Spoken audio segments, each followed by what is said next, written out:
ચલો મિત્રો, નવા ટોપિક તરફ જઈશું જેનું નામ છે સિકલ સેલ એનિમિયા.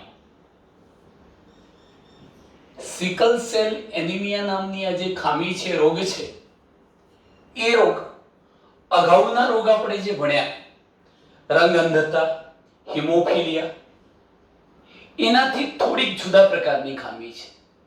કયા સંદર્ભમાં જુદા પ્રકારની ખામી છે? તો અગાઉના જે કઈ રોગોનો અભ્યાસ કર્યો એના માટેના જનીનો પ્રચ્છન્ન જ હતા, છતાં પણ તેઓ લિંગ સંકલિત જનીનો હતા, એટલે કે લિંગી રંગસૂત્રો પર સ્થાન પામેલા હતા.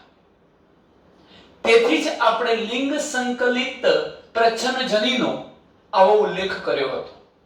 પરંતુ આ સિકલ સેલ એનિમિયા નામનો જે રોગ છે એના માટે જવાબદાર જનીન પ્રચ્છન્ન તો છે જ, પરંતુ તે લિંગી રંગસૂત્રો પર ન હોતા દૈહિક રંગસૂત્ર પર આવેલ છે. તેથી દૈહિક રંગસૂત્રો સંબંધિત દૈહિક રંગસૂત્રો સંબંધિત પ્રચ્છન્ન જનીનની ખામી છે, પ્રચ્છન્ન જનીનને કારણે થતો રોગ છે એમ કહી શકાય. એનો અર્થ એ થયો કે લિંગી રંગસૂત્રો પર આ રોગ માટેના જનીનો સ્થાન પામેલા હોતા નથી, દૈહિક રંગસૂત્રો પર સ્થાન પામેલા છે. અને જ્યારે દૈહિક રંગસૂત્રો પર સ્થાન પામેલા હોય તો દૈહિક રંગસૂત્રો સ્ત્રી અને પુરુષમાં સમાન હોય છે. તેથી આ રોગ થવાની શક્યતા સ્ત્રી અને પુરુષ બંનેને હોય છે, બંનેને સમાન શક્યતામાં આ રોગ થઈ શકે. તો દૈહિક રંગસૂત્રો સંબંધિત પ્રચ્છન્ન જનીનની આ ખામી છે. આ રોગનું નિયંત્રણ,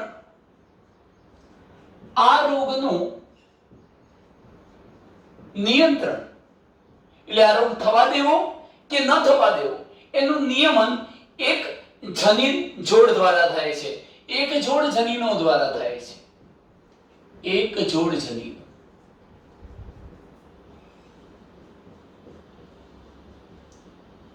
તમે એક જનીન પણ કહી શકો, પણ આપણે એક જોડ શા માટે કહેતા હોઈએ છીએ? કારણ કે આ રોગ માટેનું એક જનીન જો પિતૃ રંગસૂત્ર પર હોય તો એનું બીજું વૈકલ્પિક જનીન એ માતૃ રંગસૂત્ર પર હોય છે. એટલે જનીનની જોડ કેટલી થઈ? એક. અને માટે આપણે લખીશું એક જોડ જનીનો દ્વારા આ રોગનું નિયંત્રણ થાય છે. એક જોડ જનીનો દ્વારા આ રોગનું નિયંત્રણ થાય છે. હવે મિત્રો જરા અહીં ધ્યાન રાખજો, આ રોગમાં થાય છે શું? તો સર્વપ્રથમ તો જે વ્યક્તિને આ રોગ થાય છે એ વ્યક્તિમાં હિમોગ્લોબિન નામનું જે પ્રોટીન છે, ગ્લોબિન પણ કહી શકો, ગ્લોબિન નામનું પ્રોટીન અથવા હિમોગ્લોબિન નામનું પ્રોટીન વિકૃત બની જાય છે, વિકૃતિ વાળું બને છે, ખામી વાળું બને છે.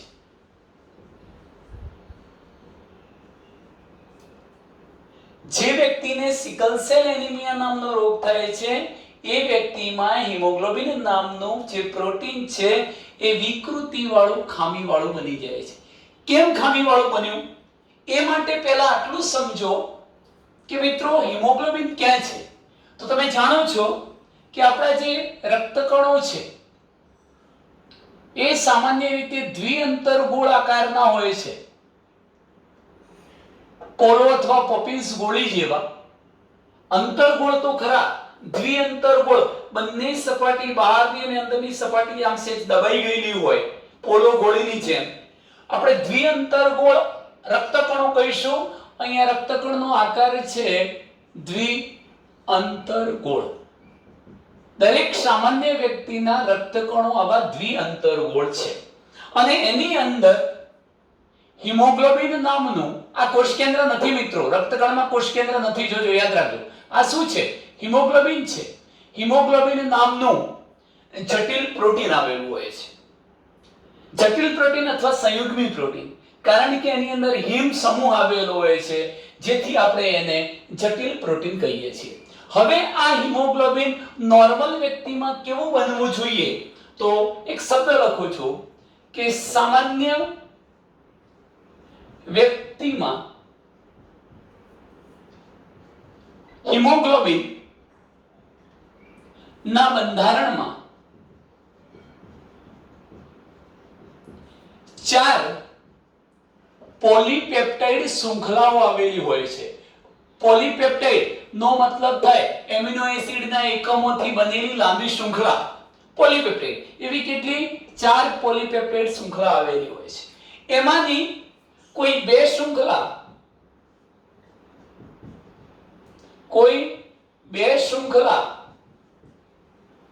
એક જેવી સમાન હોય છે,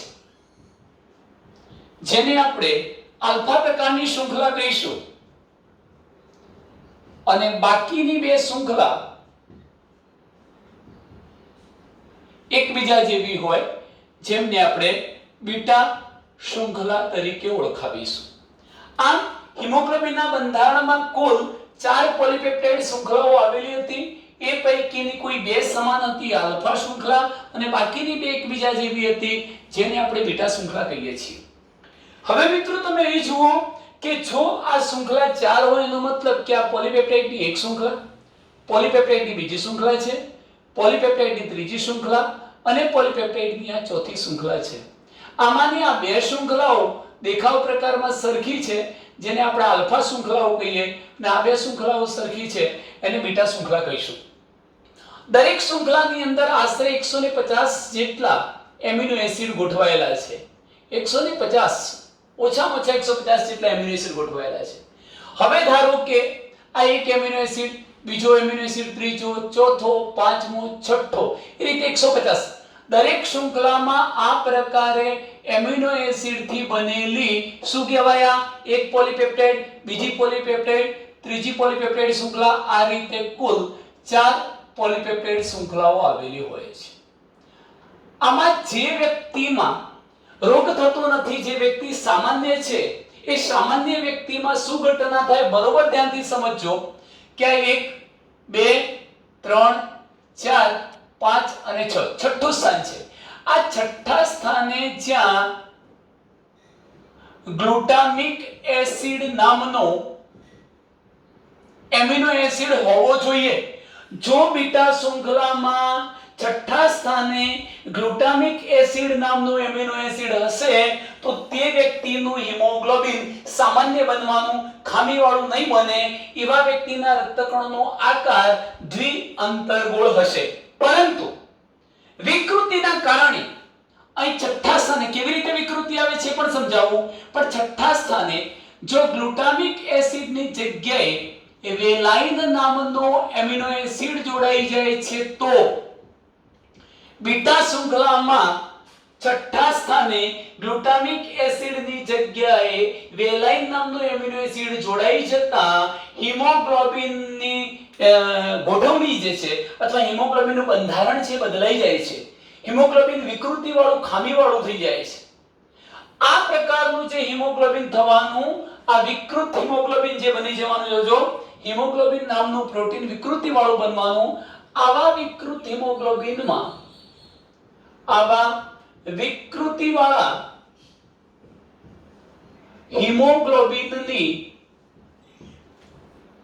ઓક્સિજન ગ્રહણ ક્ષમતા, ઓક્સિજનને ગ્રહણ કરવાની અને ઓક્સિજનનું વહન કરવાની ક્ષમતા ઘટી જાય છે, કારણ કે તે પોતે વિકૃતિવાળું બની ગયું. અને આપણે જાણીએ છીએ કે ઓક્સિજનનું વહન કાર્ય કરવું છે તો રક્તકણના બંધારણમાં રહેલા જે હિમોગ્લોબિન હતા એ હિમોગ્લોબિન સાથે ઓક્સિજન સંયોજાવો જોઈએ.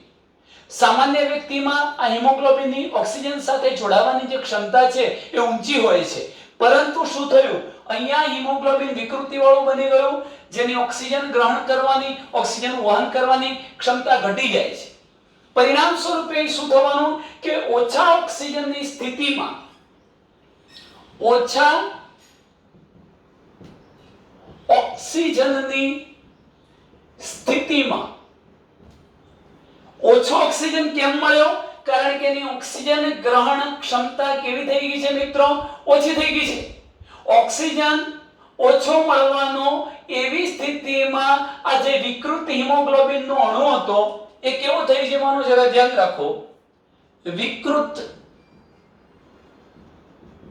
હિમોગ્લોબિનનો અણુ તાણ પામે છે, તાણ ઓક્સિજનનો અભાવ, ઓછો ઓક્સિજન મળવો, તાણ પામે છે અને પોતે સ્ફટિક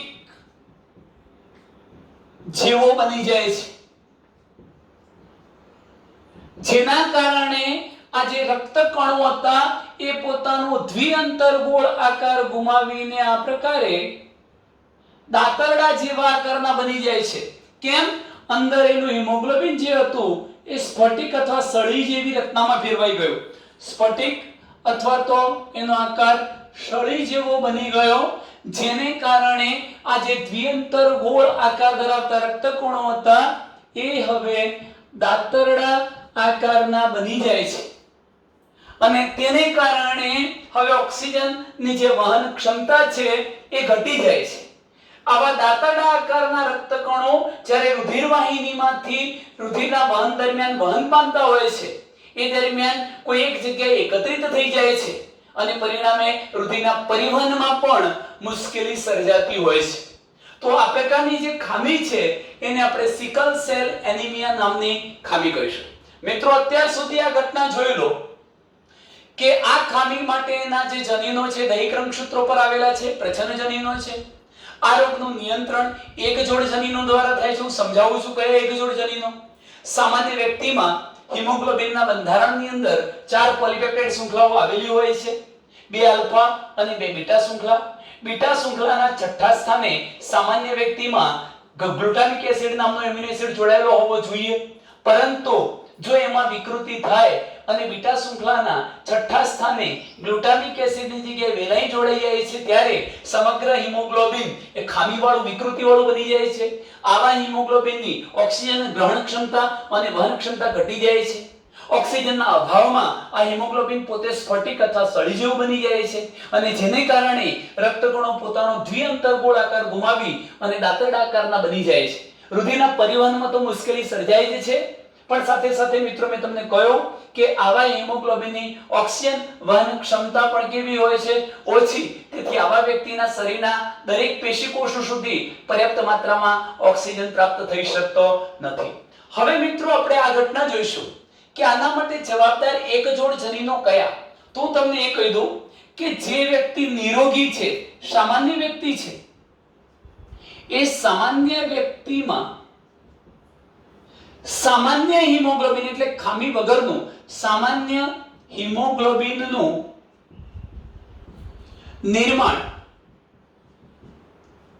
નિર્માણ કાર્ય કયા જનીનો દ્વારા થાય છે એ જોઈએ. લખું છું HbA HbA. અહીંયા મિત્રો મેં એક જોડ જનીનો લીધા છે. સામાન્ય વ્યક્તિમાં સામાન્ય પ્રકારનું એટલે વિકૃતિ વગરનું હિમોગ્લોબિન નિર્માણ કરવું છે તો એવા વ્યક્તિનું જનીન બંધારણ છે HbA HbA.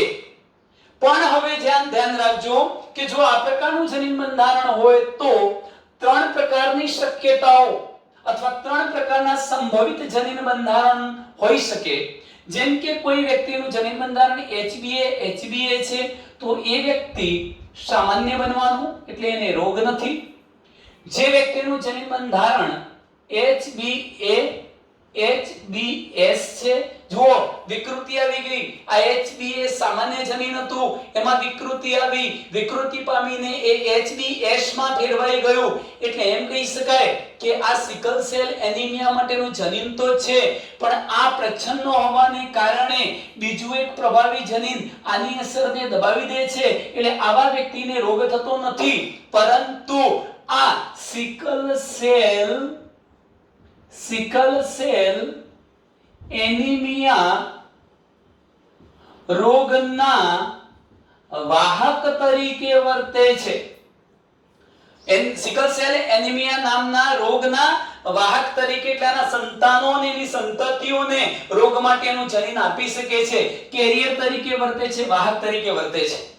મિત્રો, તમે એક બાબત એ પણ વિચારી લો કે જ્યારે આવી વાહક વ્યક્તિ એટલે કે હું કૌંસમાં લખું છું વિષમયુગ્મી વ્યક્તિ, સમયુગ્મી નહીં, કેવી વિષમયુગ્મી વ્યક્તિ એની સંતતિને રોગ માટેનું જનીન આપવાની સંભાવના કેટલી? 50%. કેમ 50%? HBA અને HBS આ વિષમયુગ્મી વ્યક્તિ જ્યારે પ્રજનન કોષો ઉત્પન્ન કરશે ત્યારે 50% પ્રજનન કોષોને HBA એટલે નોર્મલ હિમોગ્લોબિનના બંધારણ માટેનું જનીન આપશે અને 50% સંતતિઓને તે HBS એટલે સિકલ સેલ એનિમિયા માટેનું જનીન આપશે. આમ એવું પણ કહી શકાય કે આ જનીન સંતતિમાં ઉતરવાની ક્ષમતા 50% છે. આ જનીન સંતતિમાં ઉતરવાની ક્ષમતા 50% છે. એક મહત્વનો મુદ્દો યાદ રાખજો મિત્રો, કોઈ પણ બાળક અથવા એની સંતતિ ક્યારે આ રોગિષ્ઠ બની શકે, આ રોગવાળી બની શકે, તો એના માટે પિતૃઓમાંથી સંતતિમાં આ રોગ ત્યારે જ ઉતરે જ્યારે બંને પિતૃઓ આ જનીનના વાહક હોવા જોઈએ. એનો મતલબ કે માતા અને પિતા બંનેનું જનીન બંધારણ HBA HBS હોય, ઓછામાં ઓછું આવું બંધારણ હોવું જોઈએ બંનેનું, તો જ એની સંતતિમાં આ રોગ ઉતરી શકે. હવે હું ત્રીજું બંધારણ બતાવું છું. કાં તો એવું પણ બનશે કે HBS એનો મતલબ કે આ જનીન વિકૃત થઈ ચૂક્યું છે. HB એની જગ્યાએ શું કહેવામાં ફેરવાઈ ગયું છે? HBS સિકલ સેલ એનિમિયા માટેના રોગ માટે જવાબદાર જનીનમાં ફેરવાઈ ચૂક્યું છે. તો આવો વ્યક્તિ રોગિષ્ઠ બનવાનો, અસરગ્રસ્ત કૌંસમાં આપણે લખીશું સિકલ સેલ એનિમિયા નામનો એને રોગ હશે. સિકલ સેલ એનિમિયા નામનો એમને રોગ હશે. આમ તમે જોઈ શકો છો કે મનુષ્યમાં હિમોગ્લોબિનના નિર્માણ અનુસંધાનમાં અથવા સિકલ સેલ એનિમિયા નામની ખામી થશે કે ના થાય એ માટેના ત્રણ પ્રકારના સંભવિત જનીન સ્વરૂપો અથવા જનીન પ્રકારો જોવા મળી શકે. કયા ત્રણ પ્રકારના? કાં તો HBA હોય, સામાન્ય વ્યક્તિ હોય, કાં તો HBS એટલે સિકલ સેલ એનિમિયાનો રોગી હોય, અસરગ્રસ્ત હોય, કાં તો HBS એટલે કે સિકલ સેલ એનિમિયા માટેનું જનીન તો હોય પણ પ્રચ્છન્ન હોવાના કારણે વ્યક્તિને રોગ ન હોય, ફક્ત એ આ રોગ માટેના જનીનનો વાહક બની શકે, સંતાનોને એ જનીન સંતતિમાં ઉતરી આવે એવું કહી શકાય. તો સિકલ સેલ એનિમિયા રોગના વાહક તરીકે વર્તે છે. હવે મિત્રો આ બધું કેવી રીતે થયું એ સમજતા પહેલા આટલી બાબત જરા સમજી લો. મેં એક વાક્ય રચના તમને કીધી કે સંતતિઓમાંથી આ જનીન પિતૃઓમાંથી આ જનીન એની સંતતિમાં ક્યારે ઉતરી આવે અને સંતતિને રોગ ક્યારે થાય. મેં HBA HBS એટલે શું લખ્યું છે? વિષમયુગ્મી વ્યક્તિ. આ ધારો કે પિતૃ એટલે કે પિતા છે, ધારો પિતૃ તરીકે પિતા, અને હું આ બાજુ લઉં છું માતા. જેનું જનીન બંધારણ પણ છે HBA HBS. બંને કેવા છે? વિષમયુગ્મી, એટલે કે આ રોગ માટેનું જનીન તો ધરાવે છે પણ બંનેને રોગ નથી, તેઓ કેરિયર છે, વાહક છે.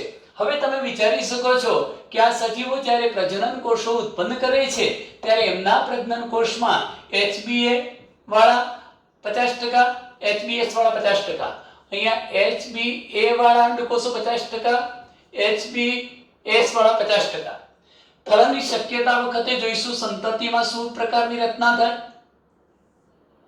તમે જોઈ શકો છો પહેલી શક્યતા HBA જનીન, HBA જનીન. બીજી શક્યતા HBA જનીન, HBS જનીન. ત્રીજી શક્યતા HBS જનીન, HBA જનીન. અને છેલ્લી શક્યતા તમે જુઓ, અહીં જોઈ શકો છો મિત્રો કે HBS.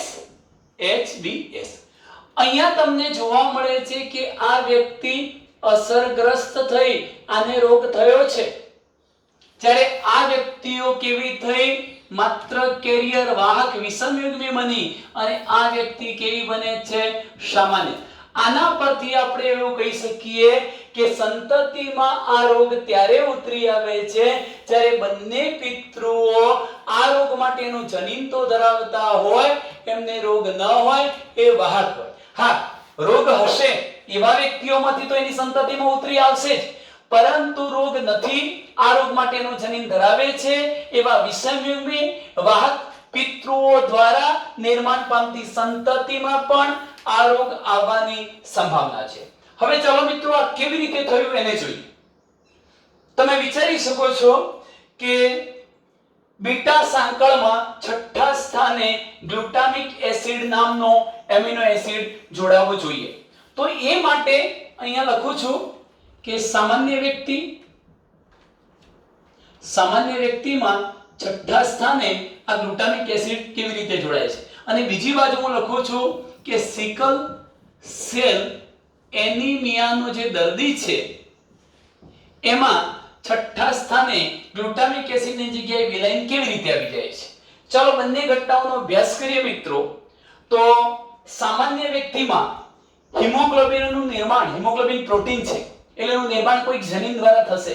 એ જનીનમાં અહીં જોજો, એ જનીનમાં એક હું ક્રમ લખું છું GAG. કયો ક્રમ લખીશ? GAG ક્રમ. આ જનીન એટલે કે ડીએનએ છે મિત્રો, સામાન્ય વ્યક્તિનું, જેને રોગ નથી એનું. તો એની સામેની શૃંખલા પરનો ક્રમ G ની સામે C, A ની સામે T અને G ની સામે C, C T C થાય. આ એક જનીન થયું. યાદ રાખો, હું તો માત્ર છઠ્ઠા સ્થાને ગ્લુટામિક એસિડ કેવી રીતે આવે, તો ગ્લુટામિક એસિડનું નિર્માણ કરવા માટેનું આ એક જનીન છે એમ સમજો. એનાથી આગળ આવો એક લાંબો ક્રમ હશે જ. કોના માટેનો? જુદા જુદા એમિનો એસિડ માટેનો ક્રમ હશે જ, પણ મેં માત્ર બતાવ્યું છે કે છઠ્ઠા સ્થાને ગ્લુટામિક એસિડ નામનો એમિનો એસિડ ગોઠવાય છે એ માટે જવાબદાર જે આ સામાન્ય વ્યક્તિનું ડીએનએ હતું એમાં આવો ક્રમ હશે GAG, સામેની શૃંખલા પર CTC. હવે તમે જુઓ કે આ વ્યક્તિ જ્યારે પ્રત્યાંકનની પ્રક્રિયા દ્વારા શું બનાવે છે? મેસેન્જર આરએનએ બનાવશે. આરએનએ માં પોલીન્યુક્લિયોટાઇડની ફક્ત એક જ શૃંખલા હોય, આ એક શૃંખલા બની ગઈ. ધ્યાન રાખો, આ બંને પૈકીની કોઈ એક શૃંખલા ટેમ્પલેટ તરીકે વર્તે છે. ધારો કે આ શૃંખલા ટેમ્પલેટ એટલે કે આરએનએ નું નિર્માણ કરવા માટેની માહિતી પૂરી પાડે છે. આના આધારે જ આરએનએ બને છે. જેમ કે અહીં ક્રમ C છે તો C ની સામે શું આવી શકે? G. T ની સામે કોણ આવી શકે? જો આરએનએ છે તેની સામે એડિનાઇન પ્રકારનો નાઇટ્રોજન બેઝ અને C ની સામે ફરી કોણ આવી શકે? GAG.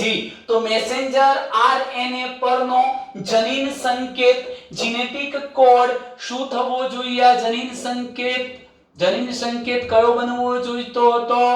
GAG. જો આ જનીન સંકેત બને તો GAG કોના માટેનો છે?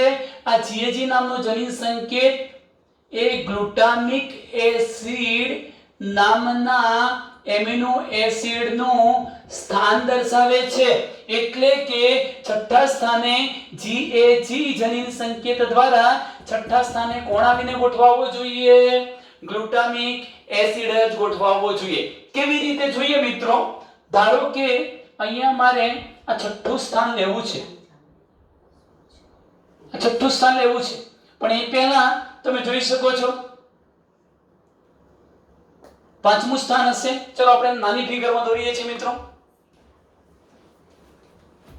અહીં તમે જોઈ શકો છો, જોજો હું બતાવું છું. આ એક એમિનો એસિડ, બીજો એમિનો એસિડ, ત્રીજો એમિનો એસિડ, ચોથો છે, પાંચમો, અને હવે આપણે બતાવીએ છીએ આ છઠ્ઠો. આ મહત્વનો છે છઠ્ઠો. આ સાતમો બતાવી દીધો. તમને એ પણ ખબર છે કે આખું એક લાંબુ ડીએનએ હશે. એ જ્યારે પ્રત્યાંકન પામશે ત્યારે મેસેન્જર આરએનએ બનાવશે. એના પર લગભગ અત્યાર પ્રમાણે વિચારીએ તો 7 જેટલા જનીન સંકેત હશે. જેમ કે એક જનીન સંકેત બતાવ્યો એવા 7. સાથે સાત જનીન સંકેતો 7 એમિનો એસિડનું સ્થાન સૂચવે છે. ઉદાહરણ તરીકે કહું છું, એવા 7 એમિનો એસિડમાં કયા કયા? તો ધારો કે આ વેલાઇન છે પહેલા નંબરનો, વેલાઇન નામનો એમિનો એસિડ મેં લખ્યો છે મિત્રો, વેલાઇન. બીજા નંબરે હું હિસ્ટીડીન લખું છું, હિસ્ટીડીન. ત્રીજા નંબરે આપણે લાઇસિન લખીએ છીએ, સોરી લ્યુસીન લખીએ છીએ, LEU લ્યુસીન. ત્રીજા નંબરે મેં લ્યુસીન લખ્યો છે. ચોથા નંબરે આપણે થ્રીઓનિન લખી શકીએ, થ્રીઓનિન. પછી આપણે પાંચમા નંબરે મેં મિત્રો બતાવ્યું છે પ્રોલિન. છઠ્ઠા નંબરે આવવો જોઈએ ગ્લુટામિક એસિડ. અલગ પેનથી લખું છું મિત્રો, GLU ગ્લુટામિક એસિડ. ભલે સાતમા પર શું છે એનાથી મતલબ નથી, એ પણ માની લો કે સાતમા ઉપર પણ ગ્લુટામિક એસિડ છે. એટલે છઠ્ઠા સ્થાને ગોઠવાયું શું? Glutamic acid. કેમ ગોઠવાયો? કારણ કે આ જનીનમાં વિકૃતિ આવી નથી. મેસેન્જર RNA પરનો જનીન સંકેત GAG બન્યો છે અને આ GAG જનીન સંકેત કોનું સ્થાન સૂચવે છે? ગ્લુટામિક એસિડનું. એટલે આ જે બીટા સાંકળ બની, એ બીટા સાંકળમાં તમે જોઈ શકો છો એક એમિનો એસિડ બીજા એમિનો એસિડ સાથે પેપ્ટાઇડ બંધ દ્વારા જોડાયેલો છે. આ રીતે પોલીપેપ્ટાઇડની એક લાંબી સાંકળ બની. હું આવી સાંકળને HBA સાંકળ કહીશ, HBA પેપ્ટાઇડ કહીશ, HBA પેપ્ટાઇડ. અને આ HBA પેપ્ટાઇડમાં છઠ્ઠા સ્થાને કોણ આવવું જોઈએ? Glutamic acid. તો હિમોગ્લોબિન ખામીવાળો બનતો નથી. ચલો સામાન્ય વ્યક્તિની વાત કરી મિત્રો. હવે હું વાત કરું છું સિકલ સેલ એનિમિયાનો જે દર્દી છે એમાં શું ઘટના બને છે. મિત્રો બરોબર ધ્યાનથી સમજો કે આ જનીનમાં વિકૃતિ આવી જાય છે, વિકૃતિ આવી ચૂકી છે. હું વિકૃતિમાં અહીંયા જેનું DNA છે એ DNA પરનો ક્રમ શું બતાવું છું? GAG ની જગ્યાએ મિત્રો હું CTG લખી નાખું, સોરી GTG લખી નાખું છું, GTG લખું છું. તો સામેની શૃંખલા પર C, T ની સામે A અને G ની સામે કોણ હોઈ શકે મિત્રો? C. આ DNA હતું, આ જનીન હતું. હિમોગ્લોબિનના છઠ્ઠા સ્થાને ગ્લુટામિક એસિડ નામના એમિનો એસિડની ગોઠવણી માટેનું જનીન હતું. એમાં વિકૃતિ આવી ગઈ. આ HBA હતું, એ વિકૃત બનીને હવે HBS પેપ્ટાઇડમાં ફેરવાશે. કેવી રીતે? જનીન વિકૃત બન્યું છે, HBS જનીન કહેવાય એને, સિકલ સેલ એનિમિયા માટેનું. હવે ધારો કે આ જનીન પ્રત્યાંકન પામવાનું, એટલે એની પણ કોઈ આ એક શૃંખલા પરથી મેસેન્જર RNA બનવાનું. ધારો કે હું આ મેસેન્જર RNA બતાવું છું, તો મેસેન્જર RNA નો ક્રમ શું થાય? C ની સામે કોણ આવે? G. એની સામે આમ તો આપણે T લખતા હોઈએ જો DNA હોય તો, પણ આ RNA છે એટલે એની સામે યુરેસિલ આવશે અને C ની સામે ફરી G આવશે. મિત્રો તમે જુઓ, GAG હોત તો ગ્લુટામિક એસિડ માટેનું હતું, છઠ્ઠા સ્થાને ગ્લુટામિક એસિડ જોડાતો, પણ અહીંયા GAG માં વિકૃતિ થઈ. લખું છું GAG વિકૃત બનીને GUG માં ફેરવાયો.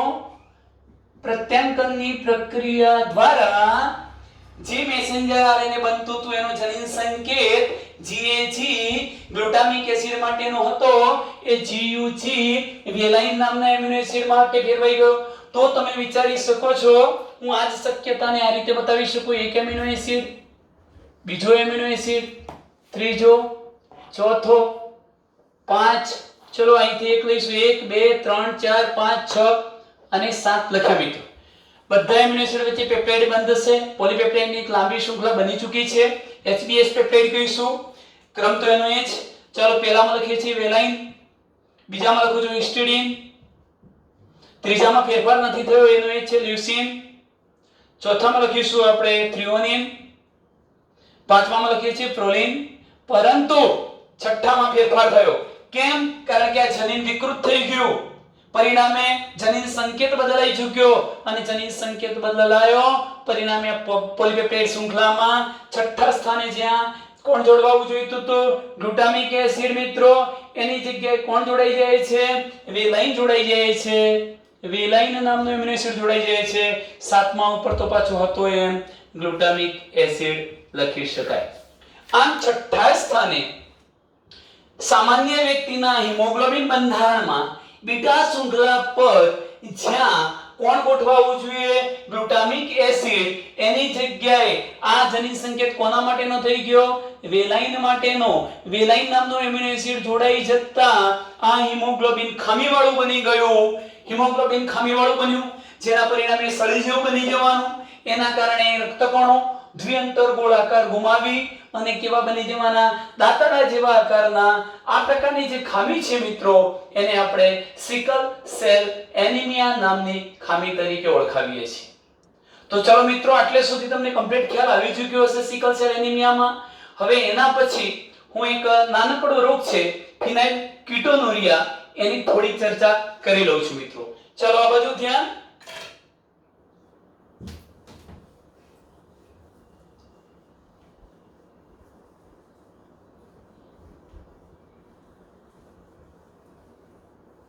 આપણે હવે જે રોગની ચર્ચા કરીએ છીએ એ રોગનું નામ છે ફિનાઇલ કીટોનુરિયા. જો કે હું આ રોગને અગાઉ પણ સમજાવી ચૂક્યો છું. આજે આપણે એને ફરી એકવાર રિવિઝન સ્વરૂપે લઈ લઈશું. પહેલા તો ફિનાઇલ કીટોનુરિયાની જે ખામી છે મિત્રો, જેને આપણે ઇન શોર્ટ PKU નામનો રોગ કહીશું. PKU ફિનાઇલ કીટોનુરિયા. ચલો અહીં લખીશું.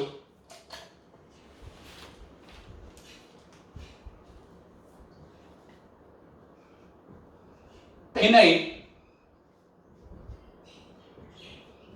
કીટોનુરિયા. ફિનાઇલ કીટોનુરિયા PKU.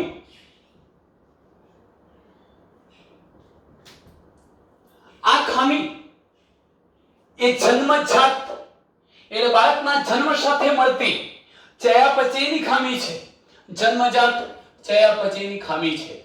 આ રોગ જન્મજાત વારસામાં મળતો, જન્મજાત બાળકને જન્મતાની સાથે જ મળતો જન્મજાત ચયાપચયની ખામી છે. ચલો આ રોગ પણ અત્યારે ભણ્યા સિકલ સેલ એનિમિયાની જેમ જ મિત્રો આ રોગ માટે જવાબદાર જનીનો દૈહિક રંગસૂત્રો પર જ આવેલા છે. એટલે દૈહિક રંગસૂત્રો સંલગ્ન એટલે દૈહિક રંગસૂત્રો સાથે સંકળાયેલા જનીનો દ્વારા રોગ થાય છે.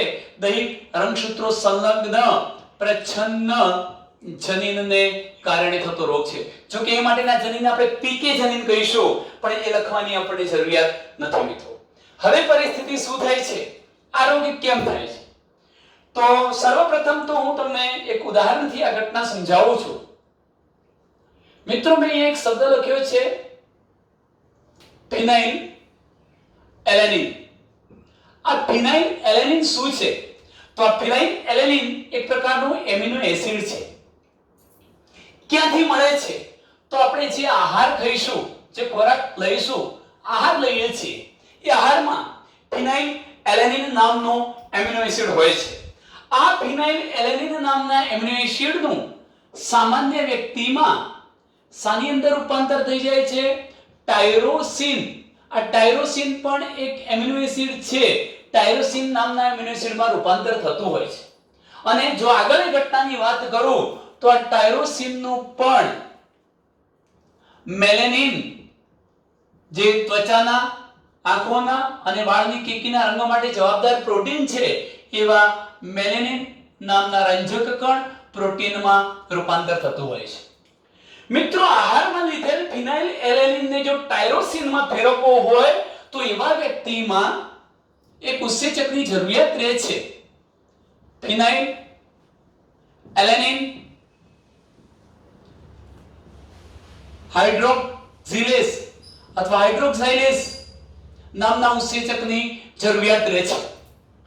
હું એમ કહી શકું કે જે વ્યક્તિને આ રોગ નથી એવા સામાન્ય વ્યક્તિમાં આહારની અંદર લેવાયેલા ફિનાઇલ એલેનિન હાઇડ્રોક્સાઇલેઝ નામના ઉત્સેચકની મદદથી ટાયરોસિનમાં રૂપાંતર થાય છે.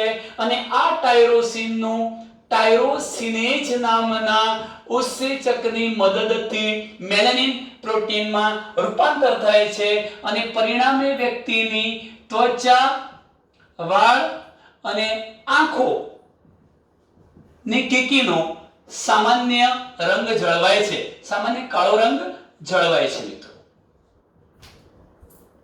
હવે વિચારી જુઓ કે જન્મજાત ચયાપચયની આ ખામીમાં દૈહિક રંગસૂત્ર પર આવેલું પ્રચ્છન્ન સંલગ્ન જનીન આ રોગ માટે જવાબદાર છે.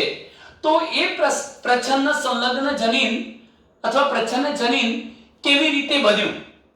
તો સામાન્ય રીતે હું એક ઉદાહરણ આપું છું કે ધારો કે કોઈ આ એક જનીન છે, ડીએનએ ની પોલિન્યુક્લિયોટાઇડની બે શૃંખલા, આ એક જનીન છે, એ સામાન્ય જનીન છે, વિકૃતિ વાળું નથી.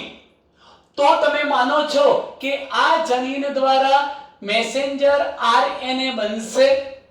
આ મેસેન્જર આરએનએ પર 3 ક્રમિક ન્યુક્લિયોટાઇડનું જૂથ એટલે કે જનીન સંકેતો બનવાના. આ જનીન સંકેતો ચોક્કસ પ્રકારના એમિનો એસિડનું સ્થાન સૂચવશે અને એ રીતે પોલીપેપ્ટાઇડની શૃંખલા એટલે પ્રોટીન બનવાનું. આ પ્રોટીન એન્ઝાઇમ ઉત્સેચક. ધારો કે જે વ્યક્તિને કોઈ પણ પ્રકારની ખામી નથી, આ રોગ નથી, એવા વ્યક્તિમાં આ સામાન્ય એક જનીન આવેલું તો પીકે જનીન, પ્રભાવી પીકે લખું છું, પીકે પ્રભાવી. સાંભળજો, આ જનીનમાં વિકૃતિ નથી આવી માટે પ્રત્યાંકનની પ્રક્રિયા દ્વારા નોર્મલ મેસેન્જર આરએનએ બનાવશે. એના જનીન સંકેતો નોર્મલ બનવાના. જે ક્રમમાં એમિનો એસિડ ગોઠવાવા જોઈએ અને જે પ્રકારના એમિનો એસિડ ગોઠવાવા જોઈએ એ જ ગોઠવાશે. પ્રોટીન ઉત્સેચક બનવાનો. પ્રોટીન એટલે ઉત્સેચક કયો? ફિનાઇલ એલેનિન હાઇડ્રોક્સાઇલેઝ નામનો ઉત્સેચક બનવાનો. જો જનીનમાં વિકૃતિ ના આવી હોત તો પરિણામે ફિનાઇલ એલેનિનનું આ ઉત્સેચકની મદદથી ટાયરોસિનમાં રૂપાંતર થવાનું. ફરી જનીનમાં વિકૃતિ ન હોય એટલે ટાયરોસિનેટ નામના ઉત્સેચકની મદદથી ટાયરોસિનનું મેલેનિનમાં રૂપાંતર થવાનું. ત્વચા, વાળ અને આંખોની કીકી વગેરેનો રંગ જળવાવો. પરંતુ મિત્રો, હવે આ જનીનમાં વિકૃતિ આવી જાય છે. આ જે જનીન છે એ હવે વિકૃત બની જાય છે. વિકૃત જનીન. જો આ જનીન વિકૃત બની જાય તો એના દ્વારા બનનારું મેસેન્જર આરએનએ બદલાઈ જવાનું. એના પરના જનીન સંકેતોમાં વિકૃતિ આવવાની. પરિણામ સ્વરૂપે એમિનો એસિડની ગોઠવણી ક્રમ બદલાઈ જવાનો. બનનારું પ્રોટીન એટલે કે ઉત્સેચક બદલાઈ જવાનો. એમ કહી શકાય કે જે યોગ્ય ઉત્સેચક બનવો જોઈતો તો ફિનાઇલ એલેનિન હાઇડ્રોક્સાઇલેઝ એ બની શકતો નથી. એના અભાવમાં જો આ જનીન વિકૃત થઈ જાય, ફિનાઇલ એલેનિન હાઇડ્રોક્સાઇલેઝ નામનો ઉત્સેચક ઉત્પન્ન થઈ શકતો નથી. એના અભાવમાં ફિનાઇલ એલેનિનનું ટાયરોસિનમાં રૂપાંતર થતો નથી. આગળની પ્રોસેસ તો અટકી જ જશે પણ ફિનાઇલ એલેનિનનું ટાયરોસિનમાં રૂપાંતર થતું નથી. અને તેથી આ જે ફિનાઇલ એલેનિન હતો એ ફિનાઇલ પાયરુવેટ અથવા ફિનાઇલ પાયરુવિક એસિડમાં ફેરવાય છે. સાથે સાથે એના અન્ય વ્યુત્પન્ન આડ પેદાશો પણ બને છે. મિત્રો, તમે બરોબર ધ્યાન રાખજો કે આ ફિનાઇલ પાયરુવિક એસિડ રૂપાંતરિત થઈ ફિનાઇલ એલેનિનનું રૂપાંતર પામી અને ફિનાઇલ પાયરુવિક એસિડમાં ફેરવાયો. ટૂંકમાં ફિનાઇલ એલેનિન સ્વરૂપે કે ફિનાઇલ પાયરુવિક એસિડ સ્વરૂપે હવે એનો આપણા રુધિરમાં ભરાવો થાય છે. રુધિરમાં જ નહીં, આપણું જે મસ્તિષ્ક મેરુજળ છે એમાં પણ એ ભરાય છે. હવે ત્યાંથી દૂર થઈ શકવાનો નથી.